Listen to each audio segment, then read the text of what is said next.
공자의 가계도가요. 공자의 아버지가 숭냥월이에요. 숭냥월.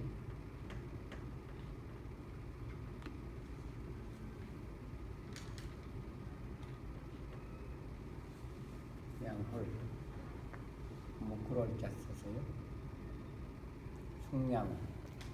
공자의 그 위에 선조는 송나라 사람이에요. 송나라.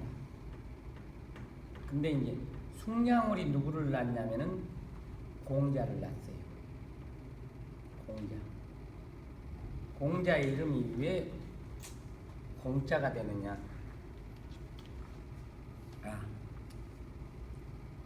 공자의 이름이 중리예요. 자는 중리. 또 그리고 공구라고도 하고. 근데 숭냥월이라는 사람은 어떤 사람이냐면은 그때의 하이 무사였어요. 무사인데 기골이 장대하고 또 부도 꽤나 이루었던 사람이에요. 근데 숭냥월이라는 사람이 장가를 가가지고 딸만 9을 낳은 거예요. 맨 첫 번째 부인한테. 그래서 또 첩을 하나 얻어가지고 아들을 하나 낳았어요. 아들을 하나 낳았는데 이 아들이 소아마비예요. 소아마비. 그래서 공자의 아버지가 이때 68세 정도 됐을 거야. 68? 아니 60세가 넘었다던가? 그래서 60세가 넘었었는데 자기 그 주위에 안씨라는 사람이 있었는데 안씨네 집에 딸이 셋인가 있었어요. 근데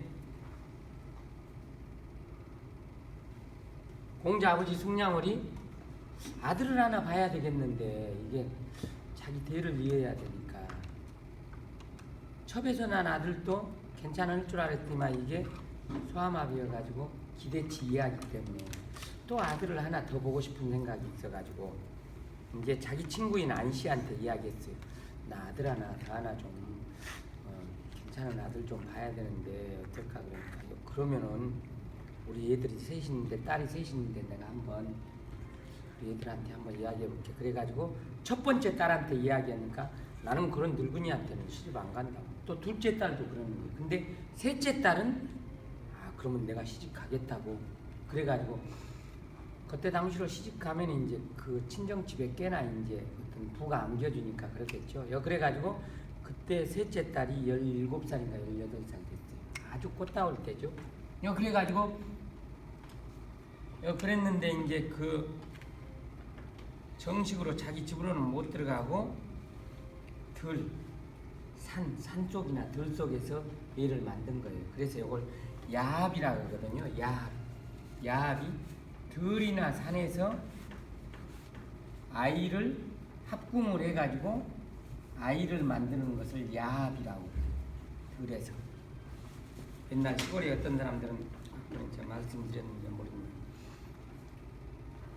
우리 저 시골에 어떤 사람은 콩밭을 매다가 어떤 의기가 동해가지고 마누라하고 콩밭에서 얘를 하나 만들었는데 그 얘가 아주 무럭무럭 잘 커가지고 콩나물 크듯이 잘 커가지고 그 얘가 사법고시에 합격해가지고 그 노인네들을 아주 훌륭하게 뒤에 잘 부양했다고 해가지고 콩밭에 난 애가 효도를 대단히 했다고 그런 것도 있어요. 그래서 옛날부터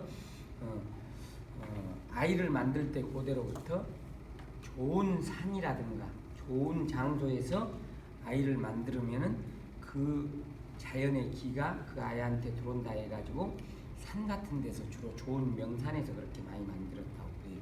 그래서 그걸 갖다 야합이라고 그러는데, 그래서 숭냥월이라는 사람이 공자의 아버지가 산속으로 가서 그 17세 먹은 안씨, 부인이 안씨한테 이렇게 해가지고 아이를 낳은 거예요.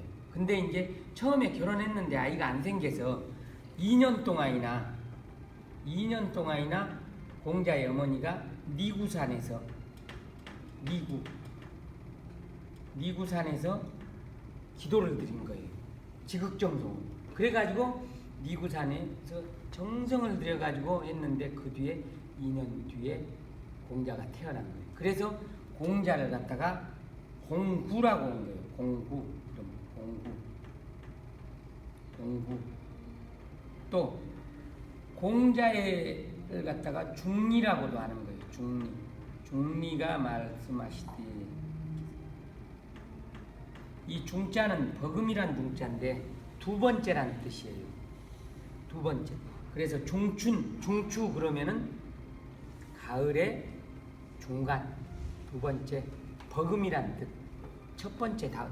그래서 이렇게 왜 그러냐? 아까 공자의 아버지가 첩을 둬가지고 딸이 9인데 첩을 둬서 아들 하나 낳는데 소아마비여서 이게 큰아들이 하나 있기 때문에 공자는 두 번째 아들 버금간 아들이기 때문에 버금중자 써서 중이라고 하는 거예요.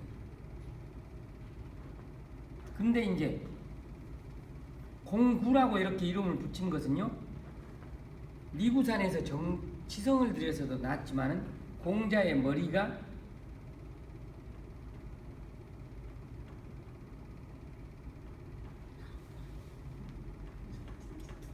이렇게 생기가 머리가 가운데가 쭉 이렇게 들어간 거예요. 근데 니구산이 이렇게 됐다는 거예요. 이렇게. 그래서 니구산이 전기를 타고 태어났다. 그래서 공리라고 중리, 공구 이렇게 불렀던 거예요. 공구라고. 그래가지고 이제 공자가 20살 때인가 아들을 하나 낳았는데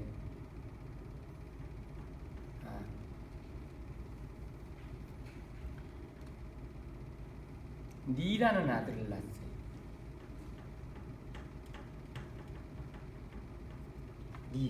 공리. 잉어리자예요. 왜 잉어리자냐? 그때 왕이 노나라의 왕이 공자가 대단한 사람이라는 그 이야기를 듣고 공자가 아들을 낳았다고 해서 양공인가 소공인가 그런데 그 왕이 잉어를 3마리를 보낸 거예요. 그래서 중국에서는 잉어가 대단히 귀한 음식으로 옛날부터 해서 잉어가 또 귀한 음식도 되지만 유일하게 물고기 중에 비늘 있는 물고기 중에 수염이 나 있기 때문에요. 과거에 급제한다든지 이렇게 이 다음에 커서 국가의 중요한 제목이 될 과거에 합격을 하기 위해서 잉어 그림을 많이 그려놓잖아요. 잉어. 또 그리고 잉어의 움직임이요. 굉장히 선비의 어떤 행동하고 비슷해요. 붕어나 이런 작은 물고기는 촐랑거리면서 막 잽싸게 다니는데요. 잉어는 아주 스무스하게 이렇게 다니는 게 굉장히 기티가 나요. 그래서 수염도 나 있고. 그래서 공자의 아들을 공리라고 해가지고 리라고 했어요. 그래서 하얀 또 그 다음에 또 백어라고 해가지고요. 막백. 그렇게 해서 이렇게도 이름을 아마 했을 거예요. 백어라고도 한 것 같아요. 그래서 이렇게 공리인데 공자의 아들은 논어인가 어디에도 나오는데 너 시를 다 외웠냐? 다 배웠냐? 그러니까 아직 못했습니다. 그러니까 공자의 아들은 별로 공부에 흥미가 많이 없었던 것 같아요.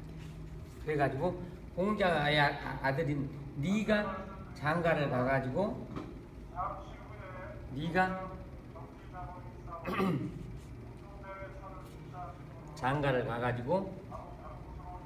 아들을 낳았어요.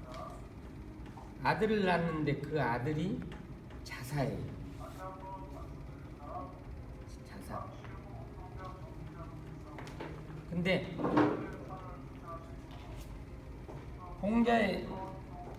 그러면 공자의 손자가 자사가 되죠, 이렇게. 그래서 공자의 아들이 공자 손자를 낳았는데 자사가 손자가 3살일 때